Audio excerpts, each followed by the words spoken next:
Today on Locked On Red Wings, Lucas Raymond, Moritz Seider, and Dylan Larkin are here for at least 7 more years. Are they the Detroit Red Wings core, and what defines an NHL core?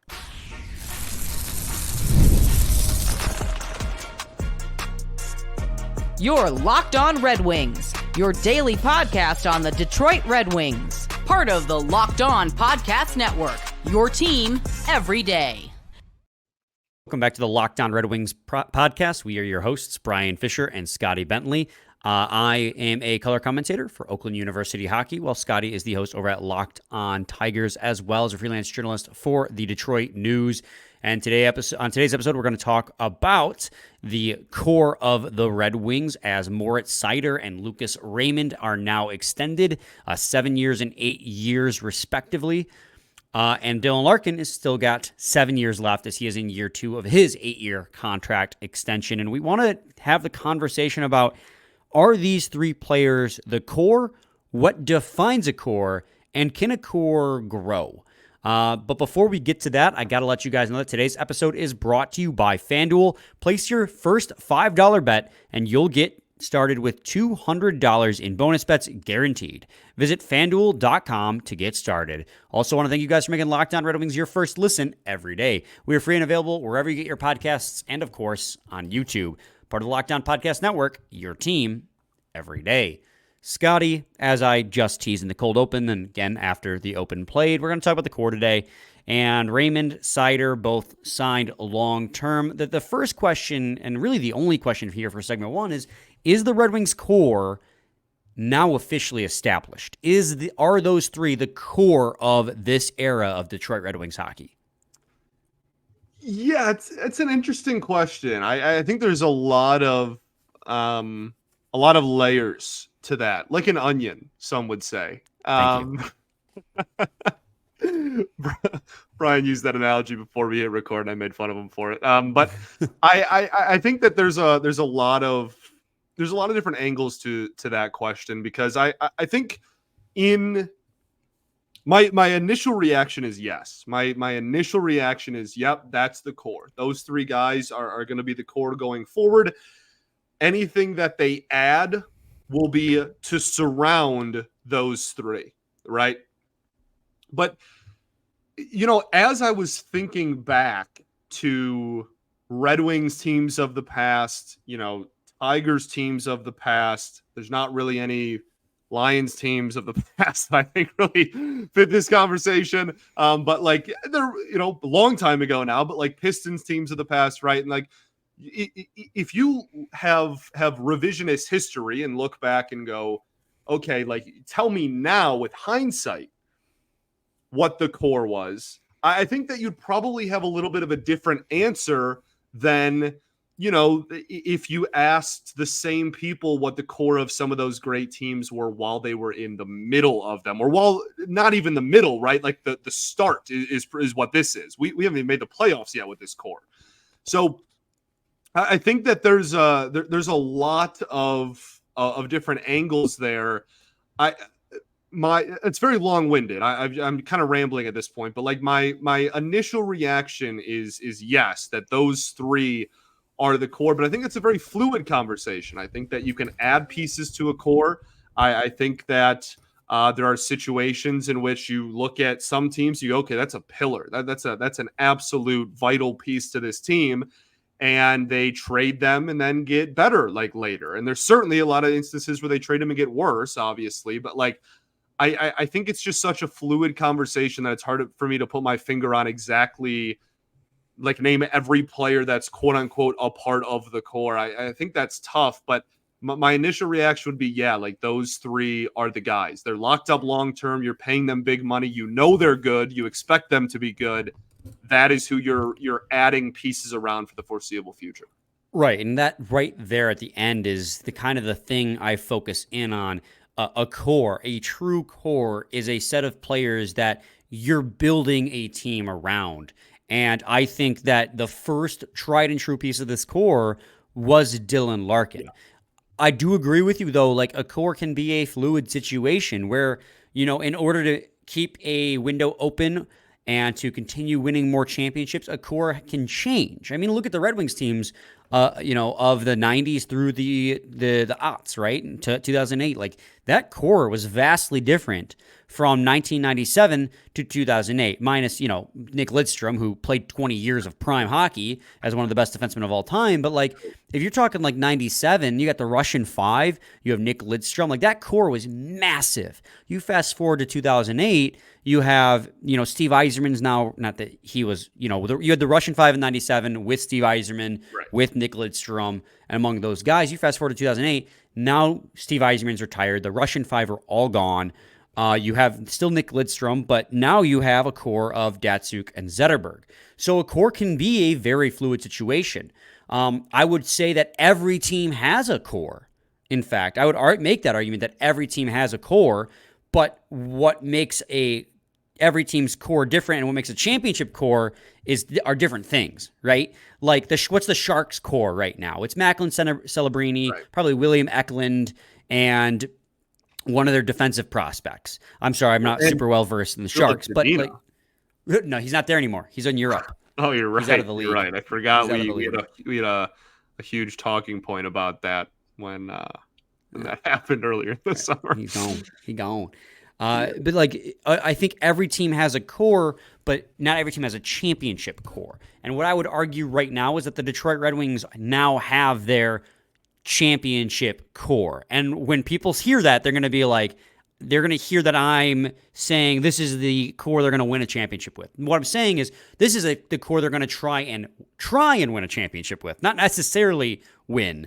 But I think this is a core with the long-term extensions that Steve Yzerman looks and says, like, these are the pieces that I'm going to build around for a long term. If you want to go back 5 years, that core is probably like what? Larkin, Bertuzzi, who even on defense? Would you say Danny DeKaiser? I don't think there is there was a defenseman in there. Yeah, Anthony Mantha, obviously. Sure, Athanasiou. Like, your core changes, but like, this is the championship level core that they're going to try and contend with is Moritz Seider, Lucas Raymond, and Dylan Larkin. And the obvious reason is well, they're the best players on the team and they're signed long term. But I do think there are more pieces around.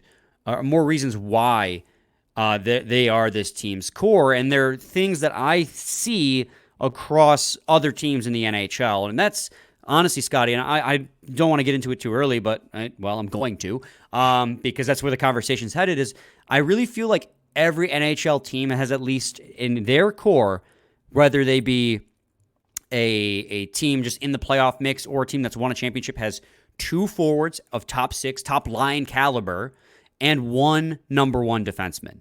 I truly feel like if you're a championship level team, that is what your core is. And that's a little different for each and every team, but the teams that see the most success are teams that have 2 top line forwards, Right. whether it be 2 centers, a center and a wing. I think 1 has to be a center. And then 1 number, like, you have to have a number 1 defenseman. It can be bigger than that, but I feel like at a bare minimum, that's what it has to be, is two top line forwards and a number 1 defenseman. Yeah, I think that, man, it's tough because like every team is different. I don't subscribe to the mindset that You have to have a strict definition. no, not even that. I think you can have a strict definition of a core. I just don't subscribe to like that there's a one size fits all way to build a winner. Like I think that there are so many different ways to build a winning hockey team, but I in the same breath, I'm thinking back and like I can't think of a team that disproves what you just laid out. So I think you're probably right. I think like you obviously have to have some sort of, anchor and catalyst on the Right. blue line.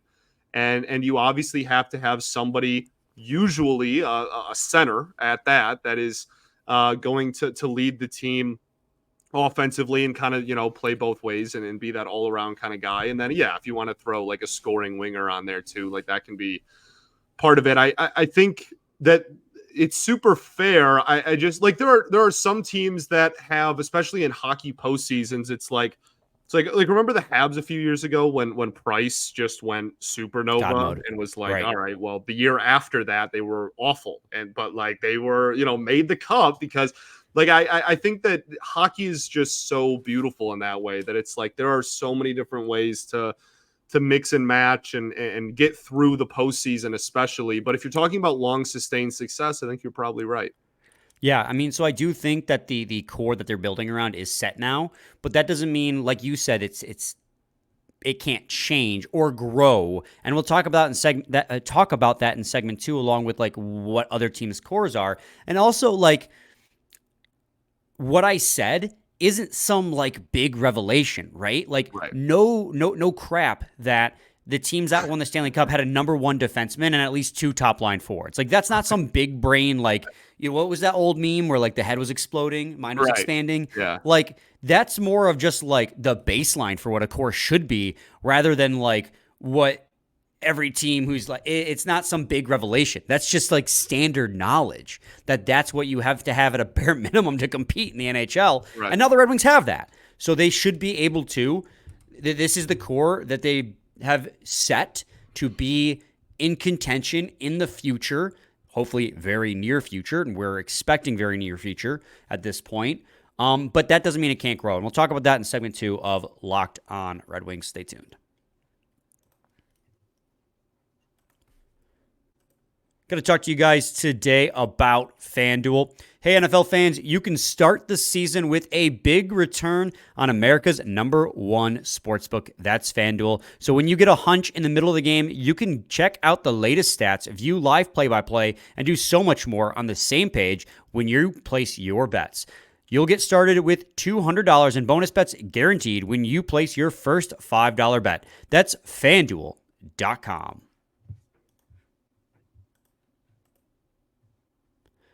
Segment 2, Locked On Red Wings podcast. Scotty, the next question here is, who else on the Red Wings roster do you feel can become a part of this core? And does that have to be the same caliber of core? Like, this feels like a very arbitrary conversation, but same caliber of core as like Raymond Seider and Larkin, right? Like, can there be multiple tiers of core players? Yeah, I think it is. And that's why it's such a fluid conversation, right? I mean, you talked about the early 2000s wings there a little bit earlier. Like that transition period was so fascinating because you saw that unfold real time, right? Like you saw the 90s core kind of start fizzling out and getting older and going other places and whatnot. And then you saw the young, kids that were playing third and fourth line for that team and in Datsuk and Zetterberg, right, in like 2002, 2003, come through and get more and more playing time. And eventually they just like pass the baton. Like were Datsuk and Zetterberg like core pieces in 2003? Like probably not, right? 2002, 2003, probably not, right? They weren't the guys that everybody was like, oh, like they're the most important players on the team and whatnot. But in a few years' time, they ended up becoming that. And that's, I think, what makes this conversation so interesting. And you said it sounds arbitrary. It is. It is completely arbitrary. And that's why it's such a fascinating conversation, because I'm sure every front office has a different interpretation and definition of what, of this conversation. So, like when you look at the team right now, I think one of the more fascinating conversations to have, because he's not like a young prospect, is DeBrincat, right? Like you signed him for a decently long amount of time and is somebody that you are hoping can score a lot of goals. If he can get back to becoming a 30-plus goal scorer, I think that there is a real argument that he's thrown into that mix. And then if you win with him on the top line and scoring 30, 35-plus goals, then I think, again, when it's all said and done, and when we look back on this era of team, right, if they were to end up winning, that people would be like, oh yeah, and like DeBrincat, right, he had a rough first year, but like he was certainly a part of that, that core team. And like that's I think one of the more fascinating conversations on the whole roster is kind of his standing within this. Yeah, and so like this is where, my desire to give a definition to a very arbitrary and fluid situation like comes back, because I think about DeBrincat too as like the most notable next person to talk about, because he is hugely vital to this team's success. But at the same time, I don't view his future with the team the same way I view the future of Raymond and Seider and Larkin, right? Like Right. I not that I find him expendable. I want DeBrincat on this team for a long time. So it's like, okay, well, then is there an inner core and then like an outer core, right? Where like these are guys who are really important to the team right now, but could be moved for the right price, i.e. like an Anthony Mantha, a Tyler Bertuzzi. It's crazy to say, but at that one time when he scored 30 goals with the Red Wings, fans thought Andreas Athanasiou was that guy. Like, I kind of feel, I think DeBrincat's a better player than all three of those guys I just listed, but I feel like he is a part of the core, but like a supplemental core, like incredibly vital to the team, but not so vital that he's unmovable at the moment. And nobody is ever unmovable, but let's be honest. Could you ever see Seider and Raymond at this moment being moved? Like in the future, like it could Stamkos a decade from now? Sure. But I mean, like in the next 2 or 3 years, I know these are guys that are part here and part of this team for the future. I don't know if I can say the same for DeBrincat, and I don't mean that as a slight. Like I said, he's a very important piece of this team. But do I think he's unmovable in any situation? Depends on the price. I wouldn't say that for Raymond and Seider, unless you're offering me Connor McDavid, but that's not happening, right? And then the conversation. Go ahead. No, I think it's, and then like, you know, after this, the next logical step then becomes like prospects, right? Because I was gonna say Edvinsson. Yes, right, and I think I should have said just like young players, because I guess he is the next logical step 100%. So I think, you know, like Cat is kind of a weird one, but then it's just so weird because like Patrick Kane's one of the best players on the team. Is he a part of the core? Like, no, right? He's not going to be here in 8 years, right? When these guys are getting extended or at the end of their contracts. But like, is he one of the best players on the team right now? Yeah. Is he going to be vital to the team's success right now? Yeah. So I think that again goes back to the arbitrary definition. Like I think most people view the core of a team as somebody that you are going to build around for a long period of time. You are adding pieces around these guys going forward. And Edvinsson, I think, has a legitimate chance to fall into that. Is it a guarantee that he's a part of the core on September 24th? Absolutely not. He hasn't played a full NHL season yet. But if he becomes, you know, the prince that was promised, then yeah, man, like he's absolutely going to be in that conversation, and we're going to be talking about for years to come that they're building this blue line around Mo and Edvinsson. So like then that the question is like Edvinsson one of the pieces building around that core, or will he join that inner core? And what's the tipping point? Right, it's completely arbitrary. It feels almost like the tipping point is, do they get a long-term contract? Right, like that feels like that's what people are going to use. Because that's what we're using for, right? That's literally the basis of this episode is Raymond, Seider, and Larkin are the team's inner core because they are here for at least another 7 years each. You know, I know the Raymond's got the extra year after that. Like that feels like that is the definition as I stand right now to, again, a very arbitrary conversation. Right. Is whether or not they're here on a long-term deal. And, you know, you go beyond that, Scotty, and you talk about the Red Wings have, 6 first-round picks not playing in the NHL right now? You have Axel Sandin-Pellikka, you have Sebastian Cossa, you have MBN, Nate Danielson, Marco Kasper. So 5. You have 5 first-round picks not playing in the NHL right now. All of those guys have the ability to either be one of the pieces to build around the inner core or become part of the inner core, and that's crazy. And that's where I get excited again about the future, because the future could be anything, even a boat. Like it's even just a boat. It could. Right. You know how much we've wanted one of those. Right. It's and I think, you know, for me. Obviously, you know, Edvinsson, but he's kind of like, is he a prospect? Is he not? Whatever. When it comes to guys that haven't played in the NHL yet, I really think that more and more that conversation is becoming Nate Danielson, right? Like, how good can this dude become? And that's not a slight to Marco Kasper whatsoever. And he is also a guy that a lot of people are going to be like, oh, can he be a part of the core? Can he be a part of the core? But I think that I really do think when it comes to the ceiling of, you know, how good the prospects that are in the Wings pipeline can be, that Danielson could rather quickly over the next year or two here play his way into being, this is a long-term asset and this guy's going to be really good for a long time. Yeah, I agree with you. And, you mentioned something in segment 1, too, about Carey Price that I want to get to in segment 3 is like, oh, yeah. Can a goaltender be a member of your core? And I think the obvious answer is yes. And I guess the follow-up would be, do the Red Wings have that inner core goaltender in the pipeline? Which I guess the answer to that is hopefully. So stay tuned to segment 3 of Locked On Red Wings. Today's episode is brought to you by Indeed. We're driven by the search for better, but when it comes to hiring, the best way to search for a candidate isn't to search at all. Don't search, match with Indeed. If you need to hire, you need Indeed. Indeed is the matching and hiring platform with over 350 million global monthly visitors, according to Indeed data, and a matching engine that helps you find quality candidates fast. Ditch the busy work, use Indeed for scheduling, screening, and messaging so you can connect with candidates faster. And Indeed doesn't just help you hire faster. 93% of employers agree Indeed delivers the highest quality matches according to other job sites, according to a recent Indeed survey. Leveraging over 140 million qualifications and preferences every day, Indeed's matching engine is constantly learning from your preferences, so the more you use Indeed, the better it gets. So join more than 3.5 million businesses worldwide that use Indeed to hire great talent fast. And listeners of this show will get a $75 sponsored job credit to get your jobs more visibility at Indeed.com/lockedon. Just go to Indeed.com/lockedon right now and support our show by saying you heard about Indeed on this podcast. Indeed.com/lockedon. Terms and conditions apply. Need to hire? You need Indeed. Indeed you do. Today's episode is also brought to you by PrizePicks.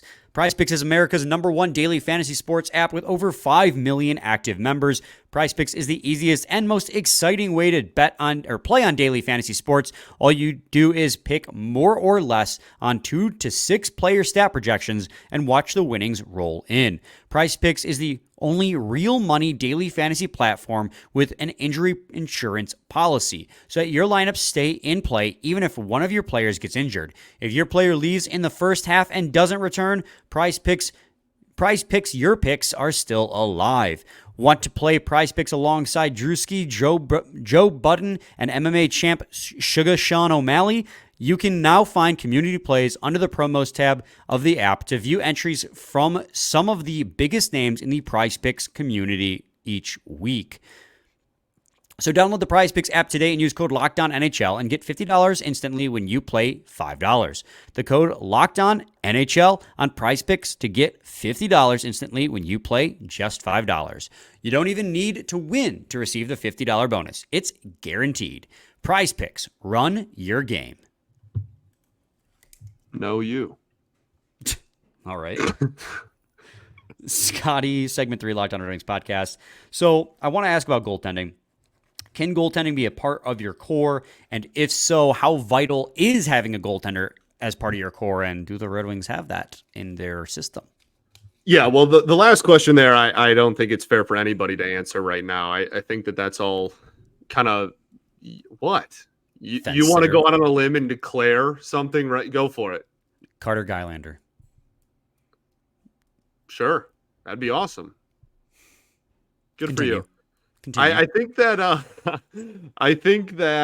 it is, I don't know, man. Like when I look back and think about some of the great like dynasties of hockey history, a lot of them, not all of them, but a lot of them have a really, really, really good goalie in net for them for a long time. There's also exceptions to that. There's really good goalies that were a part of cores for teams that didn't end up winning. And there's obviously the opposite of that, especially in the modern game of hockey, where there's teams that were really good for a long time and didn't have a stable, like same goalie in net year in and year out. And if they did, he wasn't, like an all-star, like caliber player or anything like that. But a goalie absolutely can be a part of your core. I think you'll be pressed to find too many people that disagree with that. But I do think that it is possible to have sustained success without one. It's just really, really, really cool and awesome and helps a ton if you have one. Right. I pretty much agree with you. Shocker there. You look at some of the teams recently who have won Stanley Cups, and it's kind of a mixed bag of either having an established star goalie as part of your core and then not, right? The obvious one that comes to mind for me personally, Andrei Vasilevsky of the Tampa Bay Lightning. 3 straight Cup finals. He's a multiple Vezina winning goaltender, and they've won with it. But there's also exceptions to that rule, right? And I guess I really don't think you can really make an exception to that rule with the other positions. But the Avalanche, for example, like the goaltending situation they had, goaltenders caught fire at the right time. St. Louis Blues. I mean, Edmonton didn't win, but like, yeah, what's their situation? They have Connor McDavid and Leon Draisaitl. Like that is their core. They are building around 2 of the best players on the planet. And they can do enough, and they're hoping at least that they can do enough to bring home a cup at some point there between the 2 of them. Like they are a goalie is very far from their core, and they're competitive every year. But there's a difference between being competitive and winning a cup, I guess too. I do think Evan Bouchard is maybe the closest they've had to he's got room to grow still, just 24 years old, to being like that defenseman on their roster. Besides that, it's like what, Matthias Ekholm. Definitely not Darnell Nurse, despite what he's getting paid. Saw some interesting takes about Nurse after Mo's extension. Let me say. I saw one interesting take, and I don't even want to give that tweet attention. When it comes to goaltenders, a lot of the times it definitely helps. Like Sergei Bobrovsky, right? The first few years of that contract, it looked like it was going to be one of the worst contracts ever signed. Last 2 years, he's been the Sergei Bobrovsky we knew. That helped a lot for the Florida Panthers to get to back-to-back Cup finals and win their first Stanley Cup. I would say he's a part of their core. Right. He absolutely is. I'm just saying, like, that's what I'm saying is, like, It definitely helps a hell of a lot. But you can have the exception to the rule too, right? I mentioned the 2022 Colorado Avalanche, but like, look at the 2011 Boston Bruins. Tim Thomas, who's like 40 years old at the time, he late bloomer, got really good, and after that, I think he had another good season after that, and kind of just faded back into, like, you just need a goalie to get hot at the right time to win a Stanley Cup. I don't think it's necessary to have a goalie be part of your core, but it's definitely preferred. It's definitely recommended. And the Red Wings have some very good prospects in the pipeline, notably, obviously, first-round pick Sebastian Cossa, who has had a really nice camp so far, looked really good at Grand Rapids last year, and then Trey Augustine of Michigan State University, 2 really good goaltending prospects. But even though I teased you, I do agree, like, it's a little putting the cart before the horse to be like, they should be part of the core. Although I do think it's fair to say that there's high expectations, and there should be, from a first-round pick in Sebastian Cossa. I think that there's potential for that core piece there, but it's still a long way away from knowing that that is the core piece that the Red Wings need, and I don't think they necessarily need it. And I don't want to sell the goaltending short that the Red Wings had in their cup runs, but like, did they ever have in those cup runs like the goalie, right? Like, they obviously had Dominik Hasek, who's one of the best goalies of all time. I was going to say, but he wasn't. I guess the question is he part of the outer core or the inner core? And I think that I legitimately think that at that time period, he would have been part of the outer core. Right, because in 2002, he was didn't he come out of retirement twice? I'm getting it all twisted in my head. Well, but like, he was a little bit older. And then in 2008, he came out of retirement again. Chris Osgood carried that team to the Stanley Cup that year. And Chris Osgood was around for a long time, but I would never argue Chris Osgood was part of at least the inner core as we're describing it. And that's the other thing, is you can play for a long time somewhere and not even be a part of the core. Right. We saw there's plenty of examples of that on the wings, guys that played. Mike Vernon. Right, who played through for all of those teams and were, on the team year in and year out, and played, 8 to 12 years for the Wings, and only saw, winning, but weren't, on the core. And that's, again, that full circle, that just goes back to the arbitrariness of this conversation. So I think right now, as you're on the incline, I think the 3 are I think the core is Larkin, Raymond, and Seider, but I think that it's very fluid, and in a year's time, if we have this conversation again, that could change, and And yeah, that's exciting. That means that things are looking up here. Yeah, and just for the record, he retired after the 02 Cup and then came back out of retirement in 2003. So he took a season off, and then did he retire again? No, that was the lockout year. Okay, I was like, Jesus, this guy loves the but yeah, so I think that's about it. I think that covers it. At the end of the day, arbitrary fluid conversation. Inner core is locked up. They can add to it. I think they will by the time they're back to being cup contenders. But I think Raymond, Seider, and Larkin are part of it. The last thing we got for you, Red Wings made 11 cuts to training camp. Their training camp roster, a bunch of guys that I've really never heard of. I'll list them off to you as best I can. They released forwards Braden Edwards, Chase Lefebvre. I don't even know. Charlie Paquette, somebody I recognize.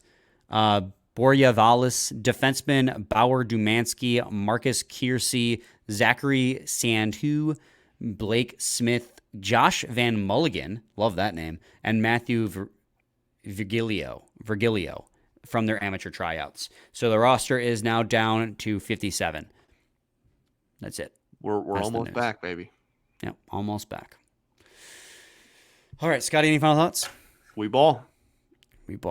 Again, don't take anything we said too seriously. Again, very arbitrary conversation, just fun training camp conversation to have. And we ball. We'll be back in the new episode tomorrow, same time, same place. Oh my God, Scotty, you know what I just realized? We get to do a game preview tomorrow. That'll fire you up. Ooh, can't wait to. How will we even project the game when we don't even know? There's 57 players on this roster. Who's going to be playing? I can't wait. I can't wait to pretend like we know what's going to happen in game Let's one of go. It's going to be great. We're so back. We are so so back. Okay. We are. Go Same Tigers. time, same place. Go Tigers. Your team every day.